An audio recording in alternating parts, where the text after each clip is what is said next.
Hola, buenas a todos, bienvenidos a un nuevo vídeo del canal de Filosofía Política. Hoy estoy con Dan y le voy a hacer mi primera entrevista en inglés. And hello to everyone who speak English. That is my first content in English, and I want to tell you that the interview will post in ebooks too. And hi Dan, how are you? I'm doing great. How are you? First of all, is say that it's a pleasure to be with you. And if you want, we can start with the first question.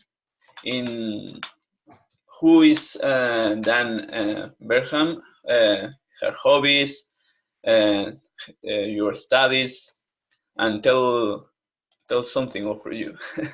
All right. So I grew up in Los Angeles, California. I kind of always wanted to get into the movie industry. I don't know, when I was a kid, I was into like directing movies and entertaining and that sort of stuff. But then I got into the computer side of that. So I was like, messing with special effects and all this. And that was kind of my career for a while.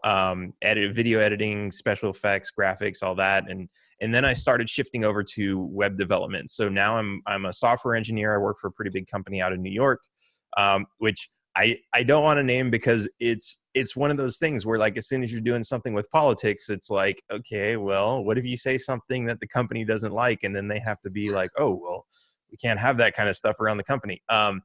It's kind of, silly, right? Like, most people, they go to work and they talk about their hobbies. Oh, I went to the car races today, or oh, I did this. And politics is just one of those things that it's like, you got to keep it separate. So, because people get sensitive.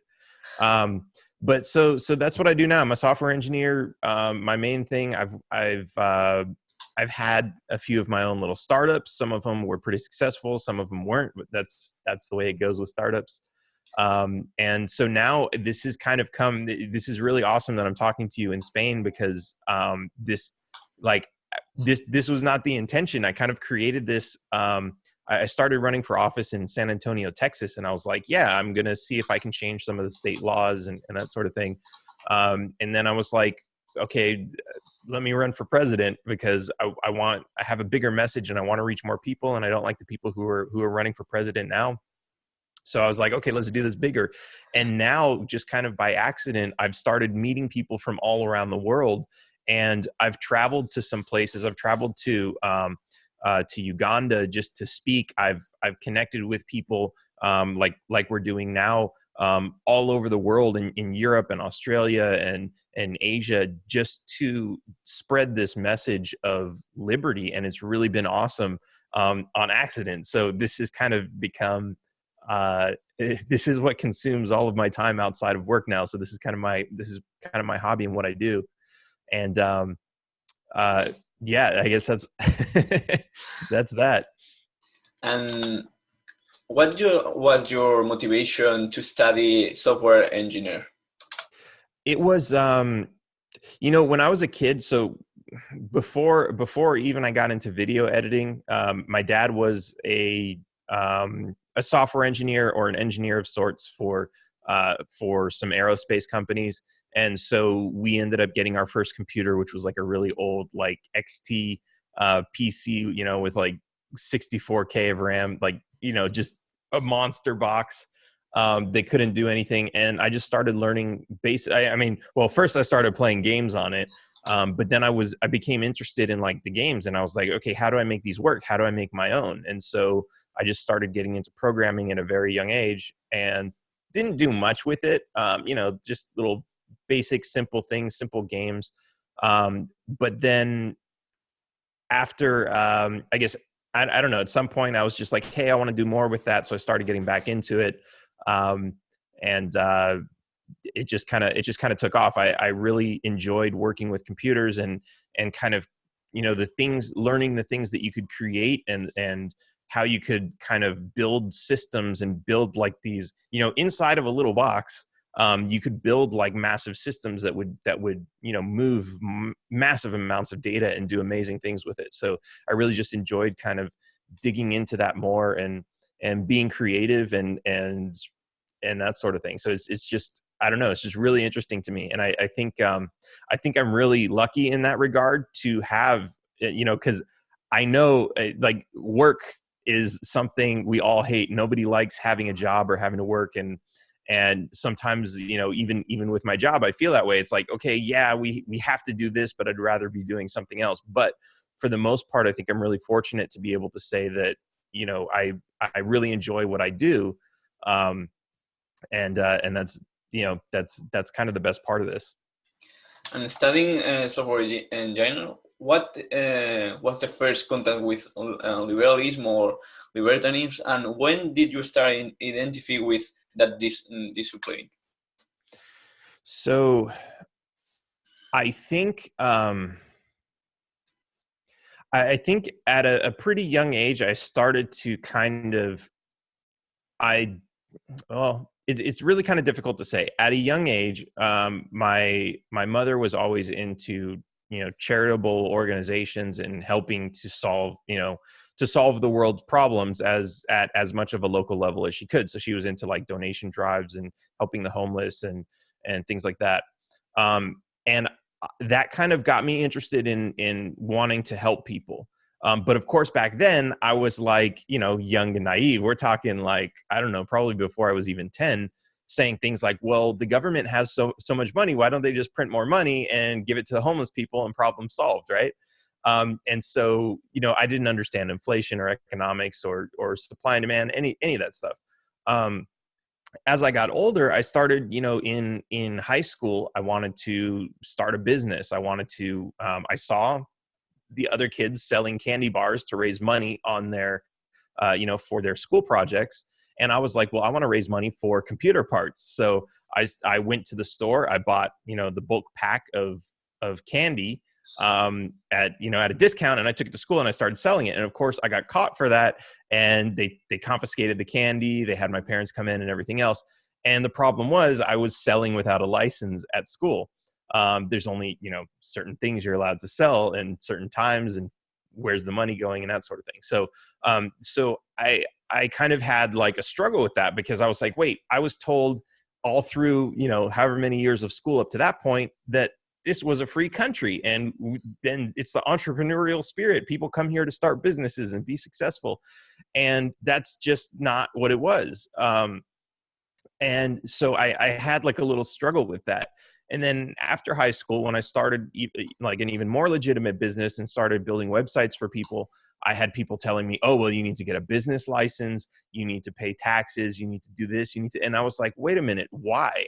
What is the government doing for me in this business that I need to give them, a share of it? And we're talking about an internet business, especially. Like, I'm not even setting up a store where you could say, okay, well, they build a road to your store, and so you have to pay for that. We're not even talking about that. We're talking about, I'm living in my parents' house. I'm working out of my bedroom on a computer that I paid for myself using internet that I pay for. What did the government do to earn a share of that? And so it's kind of just always been there. Now, at this point, I had no idea what the Libertarian Party was. And it took me years to, and I was still supporting the Democrats, which are like the progressive socialists, because I thought they were anti-war. And at that time we were at war. So I was like, yeah, that makes sense.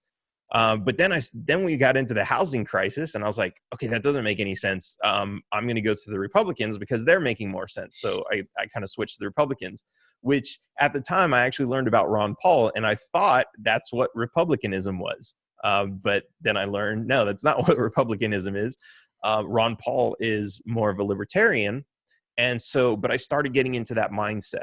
And then after I saw what the Republican Party did to Ron Paul. He I don't know if you followed much of that. He basically, he was going for the Republican nomination, even though he wasn't really a Republican. Most people would say he was a libertarian. And the party just cheated him out of all of his votes. They did whatever they could to suppress him and make sure that the party favorite, the insider favorite, would win. And so when I saw that, I was like, nope, the Republicans aren't for me either.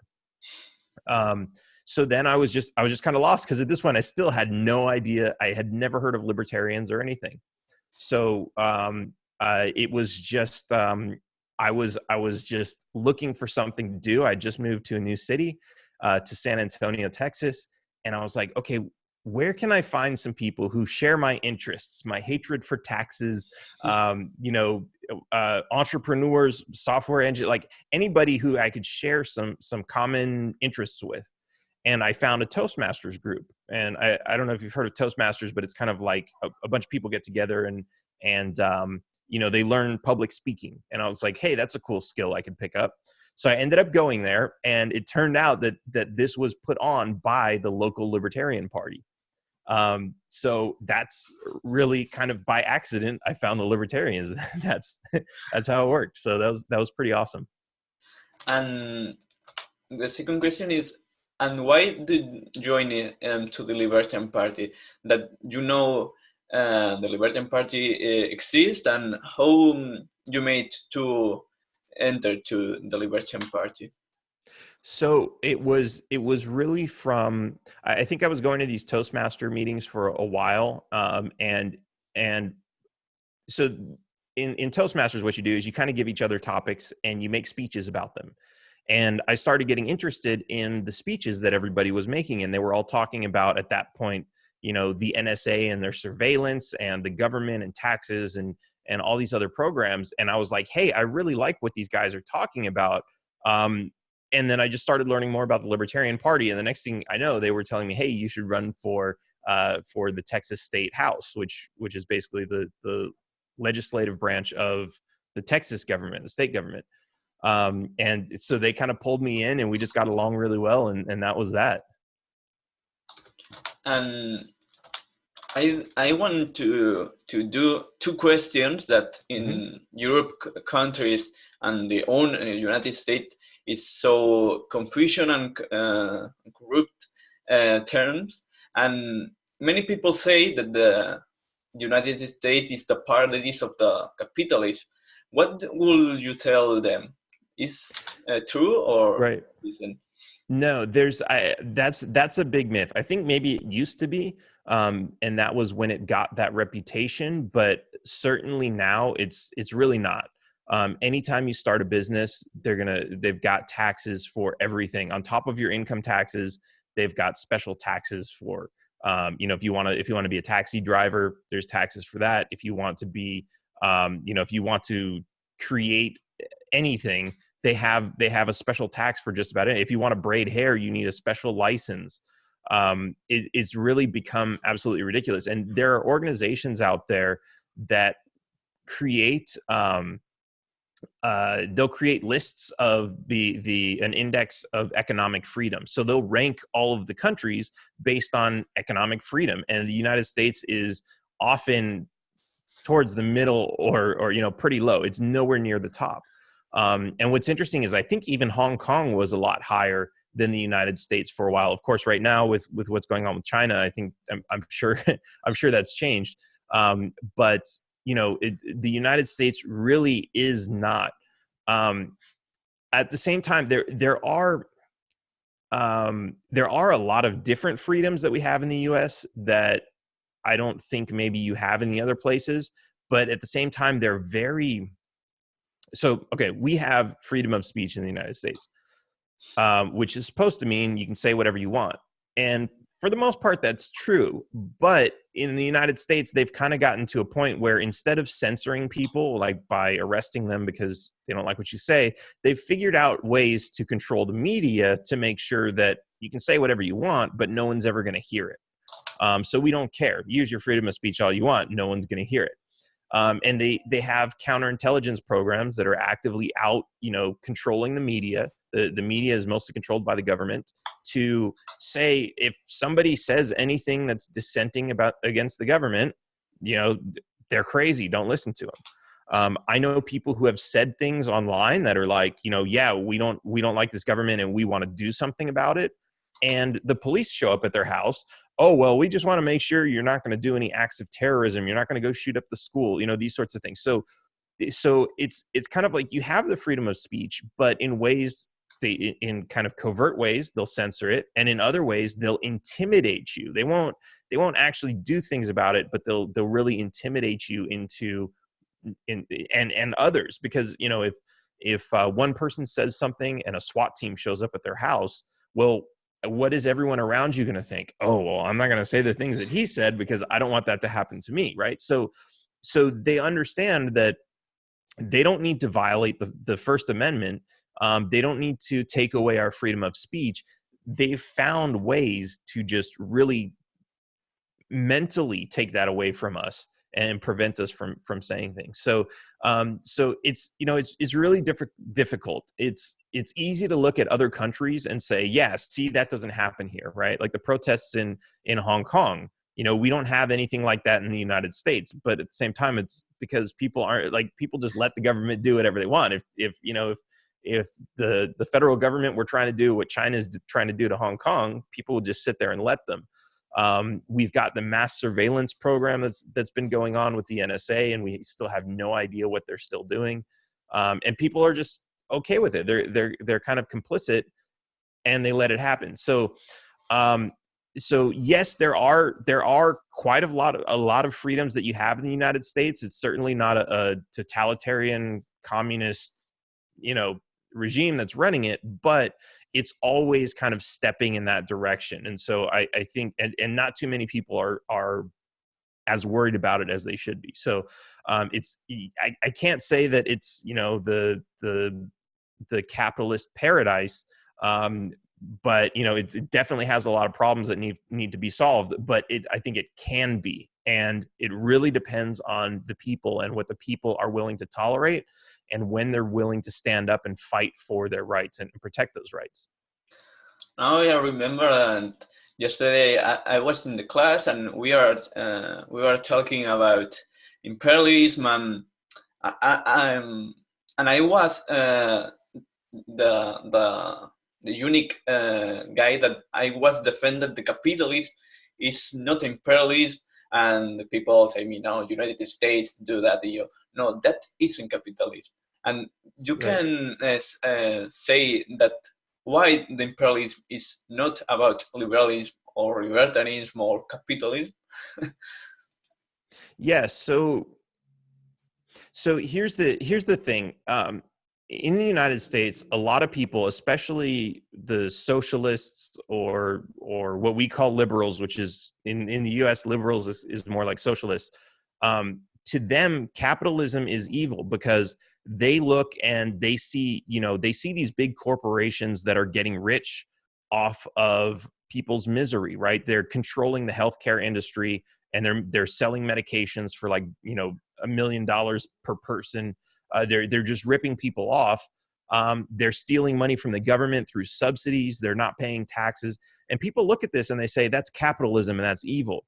But the truth is that's not capitalism. What this is a lot of people call it crony capitalism, or it really is a form of imperialism, because what's happening is, in order for these companies to do what they're doing, it takes government force. So when you look at the healthcare industry, who's profiting off of people's health and you know, making like they enjoy keeping people sick so that they can continue to sell drugs for the rest of their lives and keep taking their money. That whole system is in place because of the government. If somebody were to create a cure for cancer today, it would never see the light of day in the United States. And that's because of the regulations of government that they would have to spend all of this money to go through. They'd never be able to get that drug to market. And this is the sort of thing that it happens in every industry.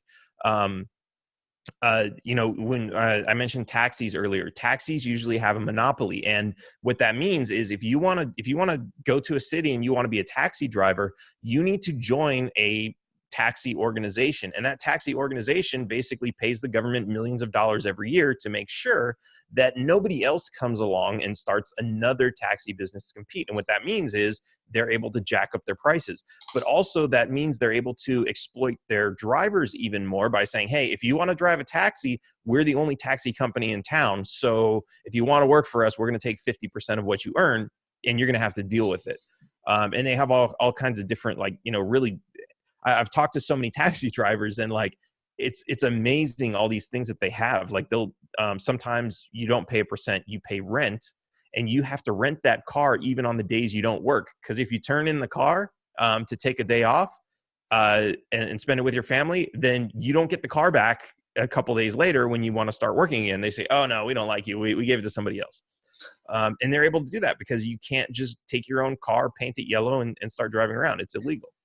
And the government does this in every way. So when we talk about, you know, a lot of people talk about capitalism and socialism and all these different isms.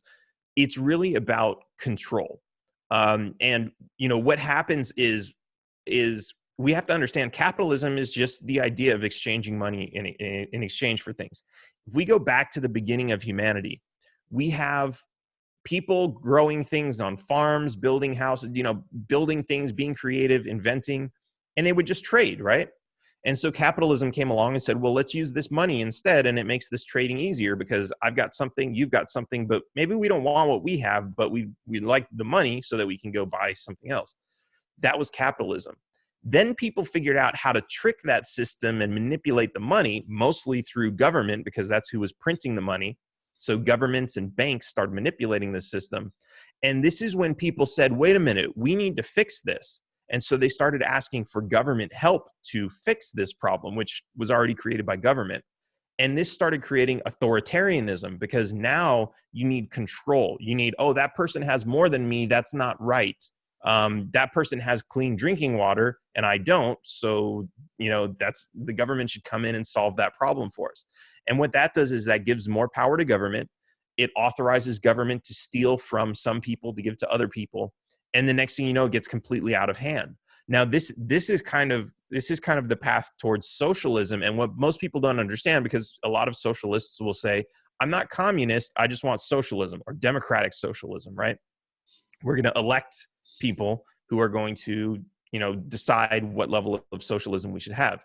The problem is, once you start with socialism, people start getting defensive. Well, I don't want the government sharing my stuff because I don't have that much to begin with. There's always somebody richer than me and they've got more stuff. Take from them, don't take from me. So people start getting defensive. And as people get defensive and they want to protect their rights, they want to protect their businesses, the government says, well, hey, this isn't working. We need to get stronger. And so the government grows, they hire more police, they have to enforce more laws, and they continue to grow. So this is, and the next thing you know, you have a total communist control over everything because they have to micromanage everything because everyone's trying to resist. So as much as people would love to say, we just want a little bit of socialism to solve some of these problems, which most people admit are problems, when you start down that path, it's inevitable that you're on your way to communism. It's just like, you know, it's just, that's just the way it's going to go. And there's nothing you can do to stop it. So you have to really nip this in the bud and just not go down that path in the first place. And the second great question is, so many people in European countries says that you look the health system of the United States, that is the example of the failure of the private system of the capitalism of health. Can you tell to the people that Right. that isn't the example of a system of health that that capitalism can service? Right. So the system we have is absolutely not private at all. It tries to appear that way, but I can't just go to a doctor and have him assess what I need and have him tell me what medication I need and then go and buy that medication. I can't. Government is involved, although it's hidden most of the times. Government is involved every step of the way. And because it's involved, it makes things more expensive. It makes things more inaccessible. So here's an example. We have the war on drugs, which a lot of people associate with, you know, the hard drugs like cannabis, heroin, cocaine, crack, all this other stuff. It actually controls a lot of pharmaceutical drugs also. So you have doctors who are giving out pain medication to patients who have cancer, who have chronic pain, all these other things. Because of the war on drugs, these doctors are afraid to give you too much medication. And what that means is, and doctors have been arrested for giving too much medication, even though they're later acquitted. The government has no case against them. Other doctors come in and say, no, what this person did was right, but their reputation is damaged. They lost all their money in the trial and they're out of business because they lost their reputation, and they can never get that back, even though they're never convicted of a crime. So other doctors see this and they say, well, I want to make sure not to overprescribe. Now, the problem is the people who need this medication, yes, there are people who are going to abuse that system. Not a whole lot, it's a few, but there are people who legitimately need this medication and they can't get it now. So what are they going to do? Sometimes they turn to over-the-counter painkillers and they just take a lot of them. They end up getting stomach ulcers and they bleed to death. And this is something like 30,000 people a year. It's a lot of people. And this is because the doctor can't give them what they need. And then we look back at that and say, oh yeah, well, see, it's a free market system, but these corrupt pharmaceutical companies sold this guy too much of this one medication and it killed him. But that's not what happened at all.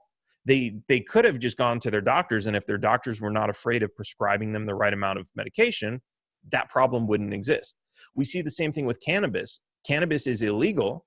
In most places, even in places where it's legal, it's illegal for a doctor to prescribe it, because even though the states have legalized it either for medicinal or recreational use, doctors are controlled by federal law, and federal law still makes it illegal. So a doctor cannot prescribe. They get around it a lot of times by saying they can recommend it, but they can't prescribe it.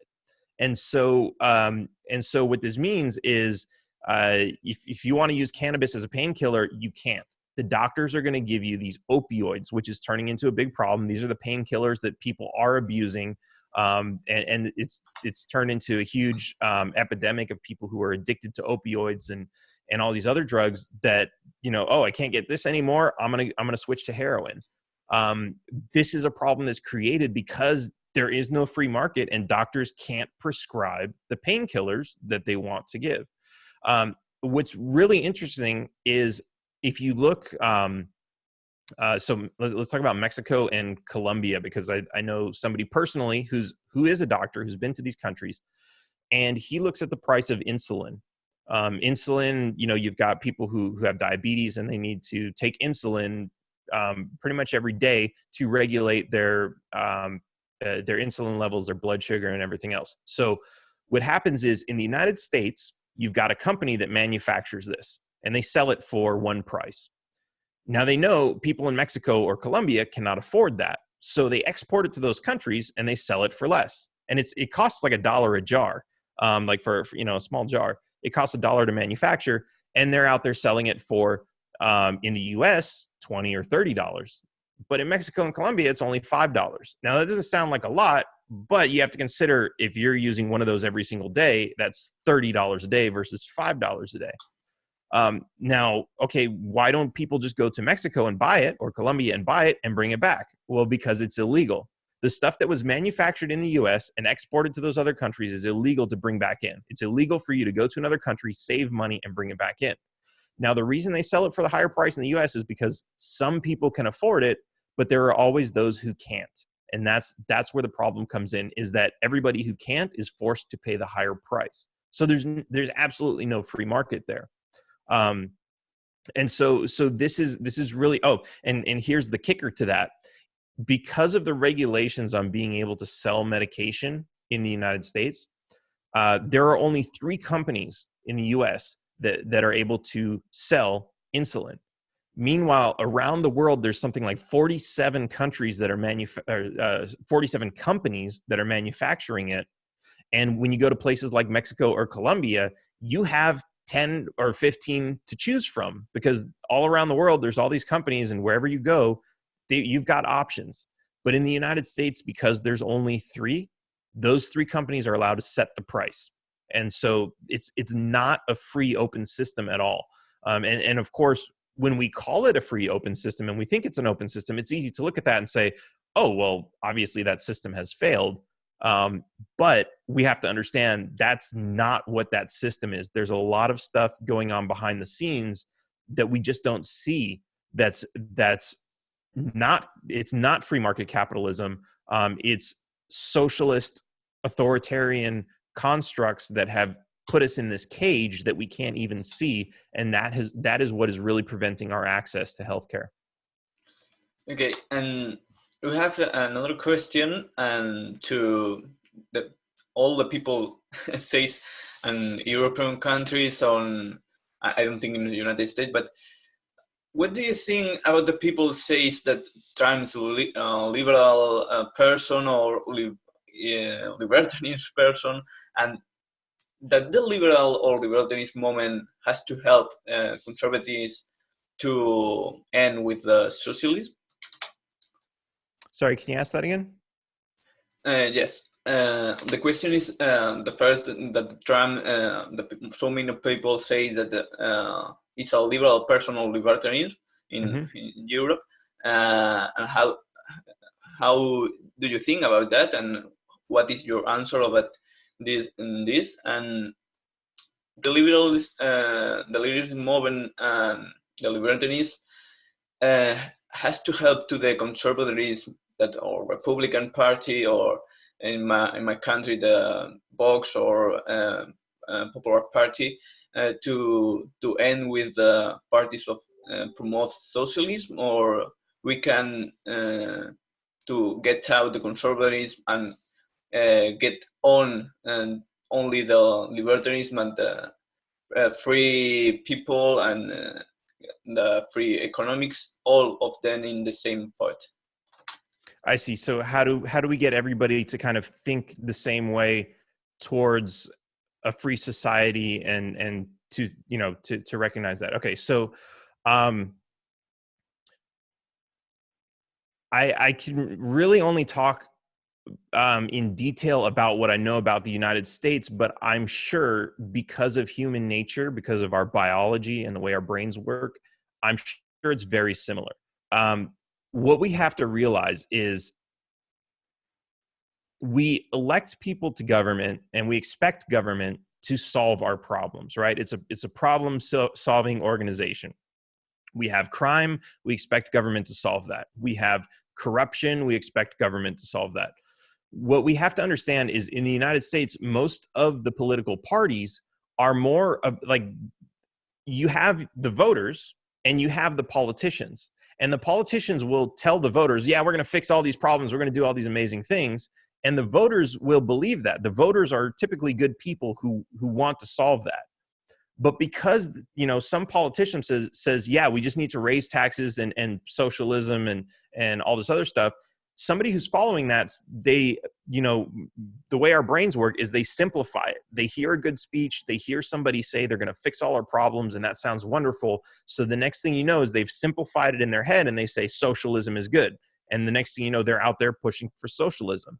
And for a lot of people, because, you know, a lot of people aren't really involved in politics. They don't follow, you know, they haven't done, you know, they haven't read dozens of books on different subjects on socialism and capitalism. They just know kind of what the politicians have given them. And so that makes it really difficult for them to even understand what they're saying when they're promoting socialism or authoritarianism. And so what we need to realize is, one, people are just trying to solve their problems innocently. And also the politicians are trying to sell us whatever they can. Now, in the US, we have the left and the right, right? You have the left who are like, oh, we care about the people, and the right who are like, oh, we care about the country and the government and the military and all that. The truth is they're really working together. They want to grow the government. They want to give the government more power. Both sides. That's what they want. And these are politicians on both sides. There might be a couple guys in there that are like, yeah, they're kind of just going with the flow. They used to be the voters, and then they said, yeah, I need to help join this fight, and they still have no idea what they're doing, but they're helping to grow government. What we as people need to understand is every time the government grows, we lose rights and we lose freedoms. And the government will tell us they want to grow to protect those rights and freedoms by taking them away. And a lot of people buy this, but every time they do that, it fails. So you have programs here where the government gives out free money to people who are homeless or who don't have food to eat. They create all these welfare programs. to solve people's problems, right? It's sad that people are living on the street. They don't have any food to eat. Let's get government to solve that problem. But what do? They create dependency on their solutions. So they create solutions to these problems. Now these people are permanently homeless. Now these people are permanently starving. And even though government tries to solve the problem, it always makes it worse. It creates the dependency. It creates incentives. You're homeless. Okay, we'll give you a free place to live, but as soon as you get a job, we're going to kick you out and you have to start paying rent. So to somebody who now has this free house, well, I'm just going to stay here. I'm not going to get a job. I have a free house. Why would I want to go work so I could pay rent when I have a free house and free food? So it creates a dependency. And ultimately what that means is when people fall on hard times and become homeless, they're now stuck there permanently. Now, what's also really interesting about this is how most people become homeless. There's a few different ways. One is they could be living in a house that they completely paid off. They've worked for 30 or 40 years, their entire life. They've bought a house, they paid it off, they have a little bit of savings, but now they're retired, they don't have an income, and they can't pay the property tax. The government is literally charging them rent for a house that they already paid for in full. And if you just owe a few $100s to the government, they'll come along and they'll take your house and they'll kick you out. And now you're homeless. Even though you've paid tens of thousands or hundreds of thousands of dollars for that house, they'll just take it away from you. And now you're homeless. You built a home for you to live in so that you can retire and not have to work and just live in this house. And they take it away from you. They have literally taken a person of wealth and put them on the street. And through all these other taxes that they have, they increase the cost of living. People, if you don't own a house and you're renting, you're paying property tax. You're paying your landlord's income tax. All these other taxes are built into your rent, which make your rent higher. All these business licenses and fees and everything else for the food that you eat is what makes it expensive. I mean, think about it. You can, if you have an apple tree in your backyard, you can pull an apple off of it and eat it. Why is it that it costs so much money when you go to a store to eat that apple? Yes, you're paying people for picking it and transporting it a long way for you, which is a great luxury, but you're paying a lot of taxes on that as well with money that's already been taxed. So that's the other side of it is before the taxes, you're like when you work and you earn your money, that money's all being taxed. So government, it says it's solving all these problems, and really at the same time, in order to solve these problems, it's creating 100 more problems. And now that we're in this hole where, okay, we have all these problems and we have a couple solutions, everybody says we need more solutions. But the more solutions you add, the more problems you're going to add. And it complicates everything and it makes it even more difficult to get out. So this is something that we really need to recognize. And I think a lot of this comes down to basic education. Like I said, people are innocently following these politicians, but if they can understand, hey, this has been tried before in another country and it completely failed, then they'll be more willing to say, okay, yeah, let's not do that. But another trick the politicians use, and this is what they're trying to, push in the US now by saying, we want a socialist healthcare system, is they'll look at all the countries that have failed. And then they'll say, okay, but we're going to do out of this massive plan of, taking money from hundreds of millions of people to go into a system to give everybody free healthcare, which sounds amazing, which fails. We're just going to change one little thing. And because we're changing that one little thing, this whole system is magically just going to work. And this is kind of the politician's lie. And then we're going to try it again and we're going to fail because even though that one little thing has changed, it's still the same system. So this is really the difficult thing. Going back to what I said earlier, people they don't care about politics. Politics is boring. They don't understand it. I used to find it that way too. But if you don't take an interest in government or politics, they are going to take an interest in you, and you're going to end up getting scammed, and you're going to end up having everything taken away from you, your rights, your freedom, your property, your money, everything. That's what's going to happen. So we really need to be vigilant, and we need to protect our freedoms. And even if it's just a little freedom that seems insignificant, we can't stop and let them have it. We can't just give up and say, oh, they want to ban candy bars because they're giving us diabetes. Yeah, okay, candy bars are probably bad. We shouldn't be abusing sugar. Yes, but we can't have the government decide that, because that is, if we give them that little right, the next thing you know, we give them the power to decide what food we can or can't eat. And now all of a sudden, it's all you can eat is raw broccoli, and that's it. No other food is allowed because everything else is poisonous for you. So it's, and that's an exaggeration, but that if you give them that little bit of power, it always grows into something worse. So we just can't give them any power at all. We have to allow them to be extremely limited in their scope, which is what a republic government was designed to be, is something that belongs to the public, that's there to protect the public against actual crimes. That's it. Somebody steals from you, you get the government involved. Somebody kills somebody, get the government involved. Somebody breaks a contract, get the government involved. That's it. You can't have government telling you what you can and can't do with your own property, with your own body, with your own money, because it just always grows and it becomes completely destructive to the people. And I always finish the interview with 2 questions. And the first of that is 3 books that you recommend read. It's must read for you. All right. Let's see. One of them is it's called In Defense of Chaos. And this is a really great book, which is very I promote this one. They're not paying me at all to promote it, but it's an author that I met at a libertarian convention, he brings the idea of chaology into government, which studies chaos versus control. And he really drives home the point that everything in the world is so complicated that no single person or no single group of people can predict what's going to happen if you add a control. And that's what the government's always trying to do. And what happens is when you add a control here, things find a way of getting around that control. And so now you have to set up another control and another control. And you don't know all the little microscopic changes and all the thought processes of the people involved of what that change is going to affect. So it's really all about unintended consequences. Other than that, let's see. There's one really great book that I like, but it's really only relevant to the United States, that has to do with the income tax and how it's illegal, but it's called Shattering the Myths.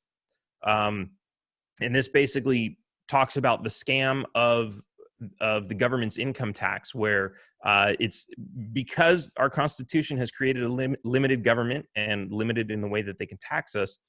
That limited government is not able to tax our income, and yet everybody in this country is paying income tax. Well, actually, it's only about half, but everyone's supposed to be paying. And this book really goes into the scam and shows how by changing the definition of words, they've really tricked everybody into paying a tax that they don't need to be paying. So it might be interesting for people in other countries just to see how the legal system is able to swindle people, because it's, even though these laws only relate to the United States, it's very possible for the same tactics to be used against people in other countries. And let's see, I want to give you a book about freedom and rights in general, but I can't think of a specific one. I might say there are a couple books by Ron Paul or Judge Andrew Napolitano that are, those guys are both, they really understand freedom. Ron Paul, if you don't know, he's been a federal government legislator for decades. He's run for president several times. He's really looked up to in the libertarian community. And Judge Napolitano has been a judge. He was considered for the Supreme Court when Trump got elected, although he didn't make it. If I'm elected, I absolutely will make sure he gets in there. Of course, we have to wait for a spot to open up, but he's an absolute first pick. He really understands the Constitution. He really understands freedom and law. And so I think any book by the two of them is going to be an awesome read. And the last question is, if you can make 1 minute or more reflection of the current movement of liberalism or libertarianism of United States. One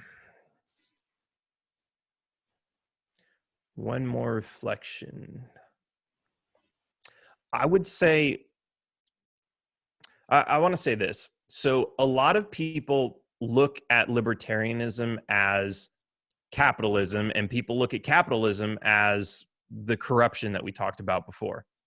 And I know a lot of libertarians who really are of that mindset. Like, you know, you start bringing up social issues. What about the homeless and everything else? And there are a lot of people who they just don't care about that. It's not that they want people to be starving or homeless or anything like that. It's just that that's just not an issue they care about. But I think just because of what libertarianism is about, that those people really should take an interest, because that's something that's always going to come up. We've observed in the United States that Republicans are usually very sympathetic to the libertarian cause because a lot of Republicans want lower taxes. So libertarians want lower taxes. Republicans are, you know, they're pro-gun, self-defense, you know, those sorts of rights. And so they're very compatible with the Libertarian Party. But when it comes to the Democrat Party, the Socialist Party, the progressives, those people are concerned more about social issues. How do we help the homeless? How do we fix all these problems? And most of the libertarians, because they come from that Republican background, they don't know how to communicate with these people. And what that means is we kind of create a division between the libertarian, the free market, the freedom type people, and the people who are, yeah, the freedom sounds great, but what about all these social problems that we need to solve? And they're not incompatible. It's just that the communication between these groups of people is not what it needs to be. And this is what, in my campaign, I've been spending a lot of time focusing on, is how do we get these people to understand that in this libertarian policy, it's actually going to help the homeless, the disabled, you know, it's really the minorities. It's really going to help all these people more than the liberal policies and the socialist policies. So I think that, you know, for what it's worth, I'm sure the same thing applies all around the world. So, you know, just depending on what the different parties are trying to do and how that works. But I think that's a really, really important message that libertarians need to understand. So thank you very much, Dan, for the interview. And in the description of my video, you will have your social networks, and that's it. Goodbye and have a great day, Dan. Awesome. Thanks. You too.